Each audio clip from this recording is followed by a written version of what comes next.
नमस्कार, मैं विजयलक्ष्मी गुप्ता आप सभी भाई बहनों का अपने चैनल पर स्वागत करती हूं और उम्मीद करती हूं कि सभी स्वस्थ होंगे। चर्चा करेंगे महत्वपूर्ण बिंदु पर। यूपी ट्रिपल एससी से निकलने वाली भर्तियों में पीईटी को आधार बनाया जाता है।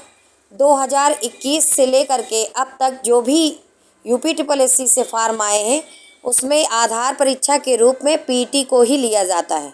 सभी भाई बहनों को ये ज्ञात है कि पीईटी जो हमारा सर्टिफिकेट है वो मात्र 1 साल के लिए वैलिड होता है, यानी कि 1 वर्ष के लिए ही उसकी वैलिडिटी होती है। तो इसलिए एक मुद्दा सामने आया है कि 2024 में जो कुछ एक भर्तियां यूपी ट्रिपल एससी से निकाली गई, जिसमें जो उम्मीदवार हैं 2023 का पेट स्किप कर दिए थे। स्किप करने के भी महत्वपूर्ण कारण हैं जिसको हम समझेंगे। 2021 से जो निकली भर्तियां हैं पीईटी के आधार पर, चाहे वो लेखपाल हो, चाहे मुख्य सेविका हो या अन्य भर्तियां हो, वो अभी तक पूरी नहीं हो पाई हैं।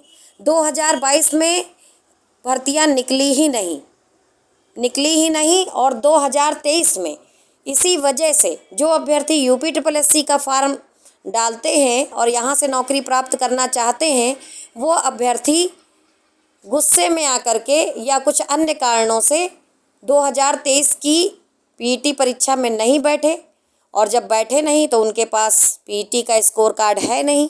तो जब 2024 में कुछ भर्तियां जैसे एजीटीए की है और जेई की निकली हैं तो उसमें वो अब फॉर्म फिल नहीं कर पाएंगे, जिसको लेकर के वो माननीय कोर्ट के पास पहुंच गए।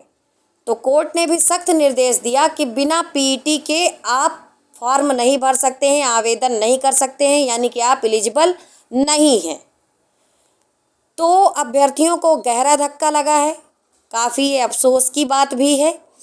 और कहीं ना कहीं पर केवल गलती क्या अभ्यर्थियों की है। अगर कायदे से मूल्यांकन किया जाए, इसकी तह में जाया जाए, तो आप जान लीजिए कि कितनी उदासीन है हमारी सरकार इस चीज़ को लेकर के। जो विभिन्न प्रकार के आयोग हैं जो भर्तियां निकालते हैं, वो अहर्ता तो 1 साल की दे दिए हैं पेट की, लेकिन कोई गारंटी नहीं है कि आप पेट पास करके उसी साल में कोई वैकेंसी आपकी निकल आएगी तो आप उसमें अपना आवेदन कर करके एक नौकरी प्राप्त कर लेंगे। और गलती से अगर नौकरियां निकली भी हैं तो वो भी पूरी नहीं हो पा रही हैं, मतलब ये समस्या है। तो माननीय कोर्ट के पास जब अभ्यर्थी शरण में जाते हैं तो वहाँ से जाहिर सी बात है सबूतों के आधार पर ही न्याय किया जाता है। किसी की संवेदनाओं और भावनाओं को कोर्ट नहीं मानता है, कोर्ट मांगता है केवल सबूत, एविडेंस। तो कोई अपनी भावनाएं वहाँ पर प्रस्तुत नहीं कर सकता है, ना भावनाओं में बह करके कोर्ट कोई फैसला लेता है। जो नियमावली है, जो रूल हैं, जो रेगुलेशन है, उसी के हिसाब से कोर्ट फैसला लेता है।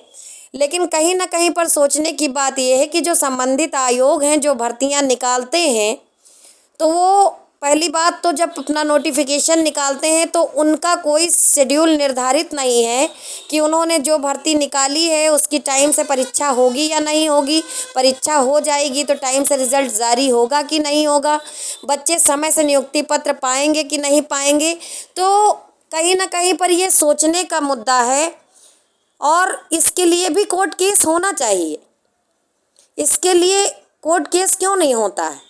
क्यों इनके ऊपर कोई नकेल नहीं कसता है कि आप अभ्यर्थियों से तो सब कुछ चाहते हैं। आप चाहते हैं कि आप भर्ती निकालें या ना निकालें, लेकिन वो लगातार उसी दौड़ में शामिल रहें।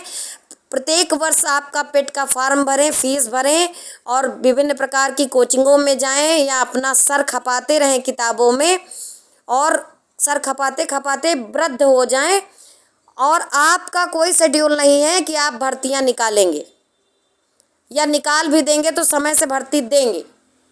इसका उत्तर कौन देगा?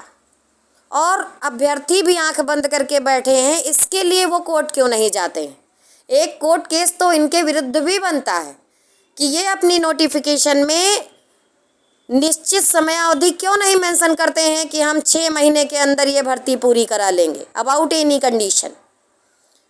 और अगर सारे मामले कोर्ट से ही होने हैं, सारी भर्तियां कोर्ट से ही होनी है, तो मुझे तो ऐसा लगता है कि अब आयोगों की ज़रूरत नहीं है किसी भर्ती को निकालने के लिए और करवाने के लिए।